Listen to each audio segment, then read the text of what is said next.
ନାଇଁ ନାଇଁ ନାଇଁ ଇଏ ଗୋଟେ ବର୍ଷ ପୂର୍ବରୁ ଆମେ ଭାବିଥିଲୁ ଏ ନାଟକ ରଖିବୁ ବୋଲି।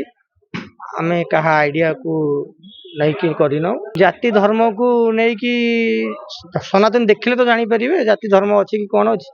ହିନ୍ଦୁତ୍ୱକୁ ନେଇକି ନାଟକ କରିବାକୁ କିଏ ମନା କରିବ। ଆମେ ହିନ୍ଦୁ, ଆମେ ଧର୍ମକୁ ଆମେ ଭଲ ପାଉଛୁ, ଆମ ଧର୍ମ ଆମକୁ ଆମ ଗର୍ବ, ତାକୁ ନେଇକି ଆମେ ପ୍ରସାର ପ୍ରଚାର କରୁଛୁ। ଯଦି କାହାର କାହିଁ ଏଥିରେ କଣ୍ଟ୍ରୋଭର୍ସି ଆସିବ। ଏ ସନାତନୀ ନାଟକ ସମ୍ପୂର୍ଣ୍ଣ ରୂପେ ଆମ ହିନ୍ଦୁତ୍ୱକୁ ନେଇକି କରାଯାଉଛି। ନାଇଁ ଆଜ୍ଞା, କିଛି ବି ସେମିତି ଆସିବ ନାହିଁ। ମୋର ଯେତେ ଦୂର ଆଶା, କୌଣସି ଧର୍ମକୁ ଆଘାତ ଦେଲା ଭଳି ଏ ନାଟକ ନୁହେଁ। ସନାତନୀ ଯିଏ ବୁଝିଛନ୍ତି, ସନାତନୀର ଅର୍ଥ ଯିଏ ବୁଝିଛନ୍ତି, ସନାତନୀର ମାନେ ଯିଏ ବୁଝିଛନ୍ତି, ସେ କେବେ ବି ଆକୁ କଣ୍ଟ୍ରୋଭର୍ସି କରିବେନି। ଜଣେ ହିନ୍ଦୁ ହିସାବରେ ମୁଁ ବି ପ୍ରାଉଡ୍ ଫିଲ୍ କରେ, ମୁଁ ସନାତନୀ। ଦେଖନ୍ତୁ 2026-27 ଗୋଟେ ନୂଆ ନାଟକ ନେଇ ଅପେରା ଯାଜ୍ଞସେନୀ ନେଇ ଆସୁଛି ସନାତନୀ। ସନାତନୀ ପ୍ରତ୍ୟେକ ହିନ୍ଦୁର ପ୍ରତୀକ ହେଲା ସନାତନୀ। ଇଏ ଆମ ହିନ୍ଦୁତ୍ୱକୁ ନେଇ ଏ ନାଟକର ମୂଳ ଲକ୍ଷ୍ୟ ଯୁବପିଢ଼ିଙ୍କୁ ଟାର୍ଗେଟ୍ କରି ଯୁବକମାନଙ୍କୁ କେମିତି ଜଡ଼ିତ ରଖିବ, କେମିତି ତାଙ୍କ ସହିତ ହିନ୍ଦୁ ଧର୍ମର ଅର୍ଥ ଆଉ ହିନ୍ଦୁ ଧର୍ମକୁ ପ୍ରମୋଟ କରିବା ପାଇଁ ଆର ମୋଟୋ। ନାଟକର ନାଁ ସେଥିପାଇଁ ରଖିଛୁ ସନାତନୀ। ଆଉଥରେ ବି କହି ରଖୁଛି, ପ୍ରତ୍ୟେକ ହିନ୍ଦୁତ୍ୱର ଗର୍ବ। ଆମେ ସମସ୍ତେ ପ୍ରାଉଡ୍ ଫିଲ୍ କରନ୍ତି, ଆମେ ହେଲେ ସନାତନୀ। ଟାଇଟଲ ରଖିଛନ୍ତି ସନାତନୀ, ଆଗକୁ ବହୁତ କଣ୍ଟ୍ରୋଭର୍ସି ହେଇପାରେ, ଯେହେତୁ ଗୋଟେ ଜାତି ଉପରେ ଆସେ ଟାଇଟଲ, ଧର୍ମ ଉପରେ ଗୋଟେ ଆସେ ସନାତନୀ କୁହାଯାଏ। ଯଦି ସେମିତି କିଛି ବାଦ ବିବାଦ ଆସେ, କେମିତି କଣ ସାମ୍ନା କରିବେ?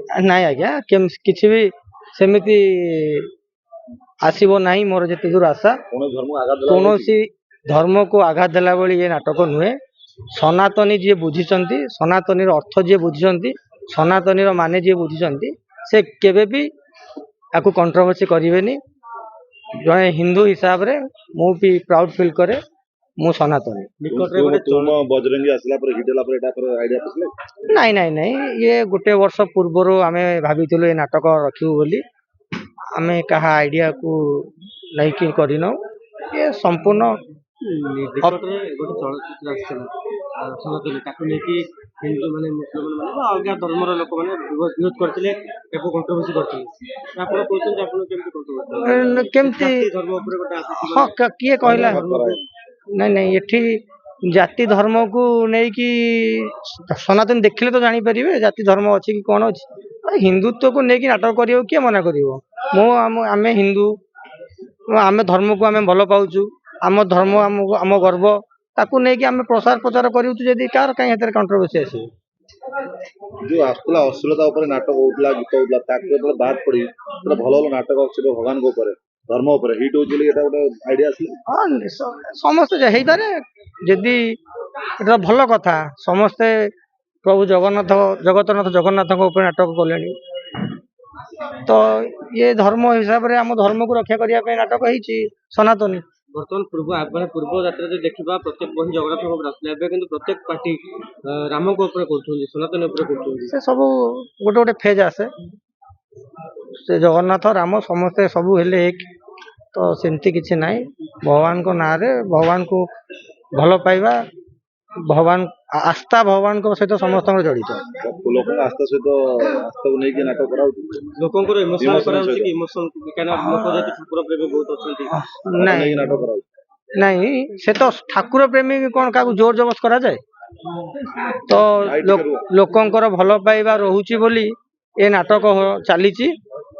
ତ ନିଶ୍ଚିତ ଭାବେ ଏବେ ବି ଆଉ ଥରେ ମୁଁ ଆପଣମାନଙ୍କୁ ଜଣାଇ ଦଉଛି, ଏ ସନାତନୀ ନାଟକ ସମ୍ପୂର୍ଣ୍ଣ ରୂପେ ଆମ ହିନ୍ଦୁତ୍ୱକୁ ନେଇକି କରାଯାଉଛି। ତାମାନେ ଆପଣ କହିପାରିବେ କୌଣସି କଣ୍ଟ୍ରୋଭର୍ସି ହବନି? ନାଇଁ ନାଇଁ, କଣ୍ଟ୍ରୋଭର୍ସି ହବାର ଚାନ୍ସ ନାହିଁ। ଯଦି ହୁଏ ଭାଇ, କେମିତି କଣ ସାମ୍ନା କରିବେ? ନାଇଁ, ହବ ତ ନାଇଁ। ଆଉ ସେ ଯଦି ଆଉ କୋଉଠି ଆସିଲା, ହବ ନାହିଁ। ମାପଚୁପ କରି କରୁଛନ୍ତି। ହଁ, ଶୁଣନ୍ତୁ, ନାଟକ ପ୍ଲାଟଫର୍ମ ଦେଇଛୁ ଆମେ। ଲେଖକ ଯିଏ ଅଛନ୍ତି ଅରୁଣ ନାୟକ, ତାଙ୍କ ଉପରେ ମୋର ବିଶ୍ୱାସ ଭରସା ଅଛି। ମହେଶ ହଜାରେଙ୍କ ଉପରେ ମୋର ସେତିକି ଯଥେଷ୍ଟ ବିଶ୍ୱାସ ଭରସା ଅଛି। ମୋତେ ଲାଗୁଛି ଏ କଣ୍ଟ୍ରୋଭର୍ସି ହବ ନାହିଁ।